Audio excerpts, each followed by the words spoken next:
Speedruns exist. However, Geometry Dash is probably not your first thought of a game that'd be popular for speedrunning. While that is true, there definitely seems to be somewhat of a niche community of people that partake in it, especially now that platformer mode is in the game. Speedruns are actually realistic to perform. But what about before 2.2, when every level in the game had a set length? How would you speedrun that? Well, today, I'll tell you the story of my speedrun to complete the main 21 levels in the game that lasted over 12 hours. First, we should probably address the elephant in the room.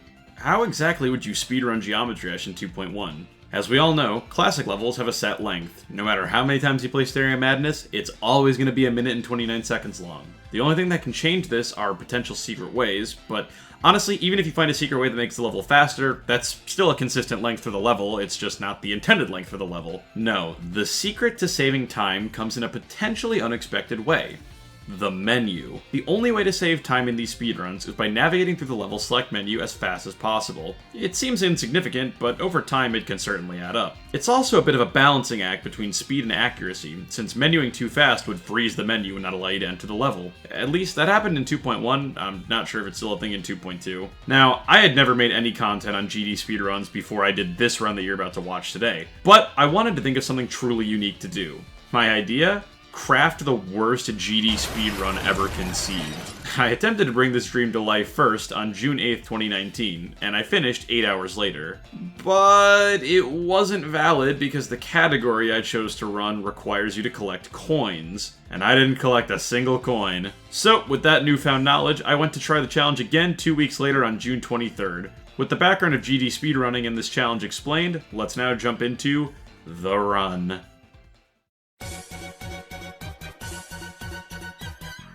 So, first things first, please do not comment on my appearance as a small child or my pitiful sub count. That would hurt my feelings, and you don't want to make this face sad, do you? Anyways, the first part of the run is our prep time, where I hype myself up in preparation to begin gameplay, reinforcing to myself that I can in fact do this. After a gold split on that, I jumped into Stereo Madness. Things got off to a pretty smooth start, except for the fact that I'd managed to die to a triple spike more than halfway through the level, but I managed to swoop up for the third coin and complete the first level, and the beginning of a long journey. I enter back on track with my morale high, feeling good about my odds of finishing this run, and even potentially getting a world record. Back on track isn't a very hard level, so we finish it with all 3 coins with no problems. Now, Polargeist immediately asserts its dominance with an early death. A behemoth with a 3rd coin placement that can make a grown man cry, Polargeist is quite the force to be reckoned with, and I chose to respect its boundaries by not going for the 3rd coin. The gods appear merciful to my plight on this day, and I am allowed to pass with minimal resistance. Now, in Dry Out, I failed the 1st coin, forgetting where to drop. The early official levels in GD have this recurring issue where coins require you to just fall at random points to get them, which makes it really easy to forget where they are. After getting the 1st coin, I also forgot where the 2nd coin was, and upon passing it, I had to take a death to try again. Luckily, I did remember the 3rd coin, and after getting it, I beat the level. Next up, base after base. Easily one of the least memorable RobTop levels, but fear not, in this challenge, you definitely will not be forgetting its name. I died while trying to get the 1st coin, and due to how forgettable this level is,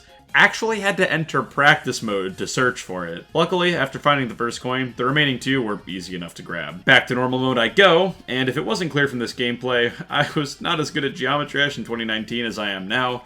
My hardest at the time of this stream was like a medium demon. Base after base claimed a solid handful of attempts for me, and I was here for quite a while. But after an arduous 6 minutes, we persevered. After conquering that behemoth of a challenge, my spirits were back up, revitalized by me hitting 39,800 subscribers. Can't Let Go, unfortunately, has another random fall coin, but I managed to find it fairly quickly. I quickly got on a good run, but then tragedy struck. I died at 95%. What? Are you kidding me? That's so stupid. This was a critical blow to my morale, and I was not having a good time after that. Nonetheless, we succeeded and finished the level soon after. Now in comes the part of the speedrun that's a bit unorthodox, you might say. I proceed to pause the game and browse YouTube instead, with the timer still going. And no, this is not a joke. I watched other YouTube videos live on stream for over 10 minutes. But after that quick break, feeling rejuvenated, I returned to GD around the 37-minute mark and entered Jumper. Jumper is another level that I chose to only get 2 coins in, since I found the first coin to be too difficult. And granted, it's not the hardest coin in the world, but I still think it's a bit of a difficulty spike. It's no Poltergeist coin 3, and I can obviously get it now with no problems, but I don't think this was too irrational of a decision, honestly. Honestly though, Jumper was a cakewalk, and I beat it first try. Entering Time Machine, you may notice I only plan to get 1 coin in this level, and as I put it... I'm only getting 1 coin in Time Machine, however, that coin, because all the other ones are too hard. Despite being a semi-infamous level for its triple spike content, I was actually doing pretty well, until another devastating fail at 91%, followed shortly by a death at 74%. This is probably my lowest point in the run so far, but after the greatest mental challenge I faced up to this point, we beat the level. Cycles is the first time so far I have not collected any coins in a level, because I believe them to either be too hard or just too bad. That decision seems to have paid off since I beat it first try. Now, X-Step started off strong, grabbing the first coin with no problems. However, I was being tested mentally and physically in the ship segment as my gravity was flipped 3 times by the pads that litter the part. Honestly, even by present standards, I'm still surprised I did this, because these pads are really weird gameplay-wise, and it's super easy to get thrown off by them. Do we have to mention how bad I had to be at the game to get hit by the pads in the first place? Nope. Anyways, I take a death at 74%, and I have to mute my mic to voice my frustrations. Lip readers, now's your time to shine. Despite that outburst, I beat the level immediately after. Clutterfunk is another level like Cycles where I did not choose to collect any coins. Just for fun, I went for the first coin anyways, but I died right after. I died at 74% for the 3rd time this run, which honestly I'm just now noticing that's a really weird coincidence. Anyways, after some more early deaths that were a bit annoying, I managed to finish the level. Theory of Everything yields no coins yet again, which works out nicely, because even though Base After Base is the least memorable level overall, I still feel today like TOE has the most forgettable coins. Either way, I beat it first try, while making fun of the coins the entire time.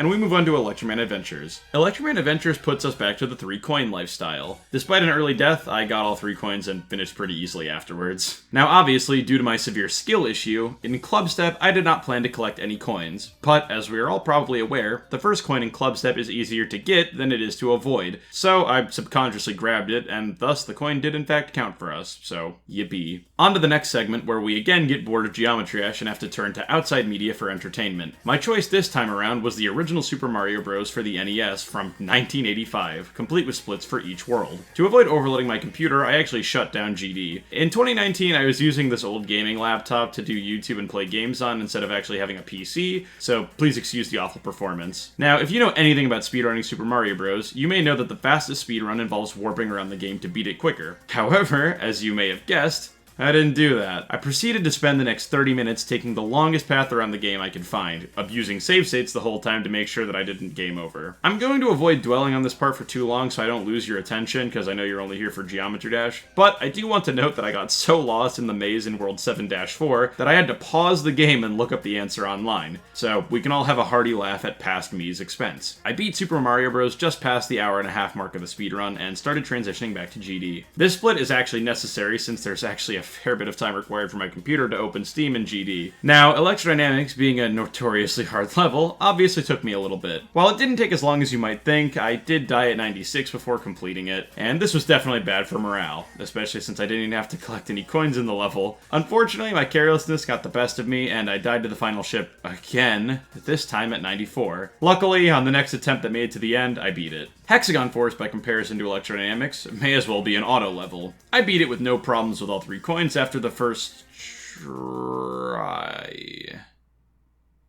Oh. Well, that's awkward. Well, luckily I beat it next to... Dude, are you kidding me? 97% on Hexagon Force? Oh my god, I'm getting so annoyed just watching this. Why was I so low in that part to clip into the block in the first place? What is my problem? I can't even believe I was ever this bad at the game. Not helping at this point was me dying at 78% to what I can only assume was a refresh rate bug, then again at 75%, then my computer glitched out at 90%. Oh my god, somehow this was actually my worst experience so far in the entire run. Hexagon Force! The hardest thing I've done so far. I literally beat a demon earlier. Oh my god. After so much wasted time, I finally beat the level. It took me 10 minutes. Now, because it was so late in the night at this point, I sadly could not play Minecraft like I was planning to, so I skipped the splits regarding that, and I was jump scared with this. Hexagon Force again. Now, before you close the video out of rage, and don't worry, I wouldn't blame you for that even if you did, I actually did it first try this time. On to blast processing. I again set myself up to go for 3 coins, and reminiscent of the death in Hexagon Force, I clipped into the ceiling by the 3rd coin, and I died. Luckily, this death, unlike Hexagon Force, did not spur on a series of failures afterwards, and I beat it 2nd try. Now, by some unbelievable stroke of luck, I beat Theory of Everything 2 on the 1st try. I have no clue what malfunction was taking place in my brain during this stream, but yeah, we beat a demon 1st try, after dying on Hexagon Force for 10 minutes. I don't even have any words anymore. Anyways, Geometrical Dominator was relatively simple, with no planned coins. Regardless though, I got one for fun and beat the level. Now, the next split is called Attempt Deadlock for a reason. Deadlocked is the hardest of the official RobTop demons by most accounts, and after my performance tonight, I definitely wasn't in any situation to beat it in one attempt. I did perform decently well, making it to 77% before dying, but after dying, I moved on to the next split, aptly titled, Give Up. As you may have gathered, during this split I gave up on Deadlocked, and I went to go play Tetris. After a pretty abysmal 7 minutes of gameplay, I returned to Deadlocked for another shot. Now, the plan was to beat Deadlocked, and then get bored and go to sleep. However, Deadlocked had beat me so badly, I manually swapped around the order of the splits during the stream and decided to go to sleep first. Keep in mind, during the run, while the timer is going. After a peaceful 8.5 hours of sleep, I returned to the stream. Not to play the game though. First, I did some organized eye rubbing, followed by putting my contacts in, and then I skipped another split. I was actually running out of time before I would have to pack up my setup and go back to my mom's house, so I did not have the time required to play random GD levels as I originally planned. Now, the grind resumes on Deadlocked, and maybe it was just because I was tired, or maybe I was just more calm, but it seems like the deaths just weren't bothering me as much. Dude, oh my god, great, I don't get to finish this speedrun either. Actually, you know what? I'm doing it. I have to go home, but you know what? I am not turning off my computer, so... Never mind. But, as I said in the clip, I actually ran out of time, so instead of giving up on the run, I packed my stuff into my bag and brought it back home with me, while the timer was still running. Obviously I went out of Wi-Fi range since I was in a car, driving, so the stream died, but the recording persisted, so I drove back home and continued the stream. Perhaps the change of scene... change of scenery would give the morale boost I needed to finish out this run. And that sure seemed to be the case, since I beat Deadlocked only 10 minutes after setting my computer back up. Now, a victory of this caliber obviously warranted a meal, so I went to indulge my hunger. After a delicious breakfast sandwich, I returned to Geometry Dash to, of course, beat Hexagon Force a 3rd time. Luckily, as with the first rebeat, this one wasn't very painful at all. Then, I started waiting. And you may be wondering what I'm waiting for. But worry not, it will be made very clear very shortly. I began Finger Dash 11 hours, 58 minutes, and 35 seconds into the run, and you still may not know why, but the integrity of the entire run rested on this very attempt. I had to beat Finger Dash in one attempt, or end up very sad. I did not need to collect any coins, so it should have been a trivial task, especially given my reputation, and luckily, I did it. I completed my speedrun of Geometry Dash in exactly 12 hours and 280 milliseconds. That was the reason the whole run rested on that attempt. I was trying to time the run to end at exactly 12 hours, and I succeeded in this goal. Grateful that it was over, I quickly ended the stream and submitted it to speedrun.com. Now, what was the outcome of this glorious effort? Had I successfully secured the worst GD speedrun ever performed? Well, no. Apparently speedrun.com has a site-wide rule that mods aren't allowed to accept runs from runners who are clearly not trying to beat the game fast, which I, unfortunately, counted under. Now, no hate to this mod, he was super chill about it, and he even gave me this really funny rejection reason, but yeah, kind of unfortunate. Nonetheless, thank you all for joining me on this journey. Especially my channel members, Village, Gatto, Invdu, Manager Magalore, Quality History 47, SSF, Laugh GMD, and Tommy Finnett. Thank you guys so much for all support, it means the absolute world to me. And at the end of the day, one question remains. What did we learn from this adventure? Well, one thing is for certain. we learn that you should hit subscribe, baby! Yeah!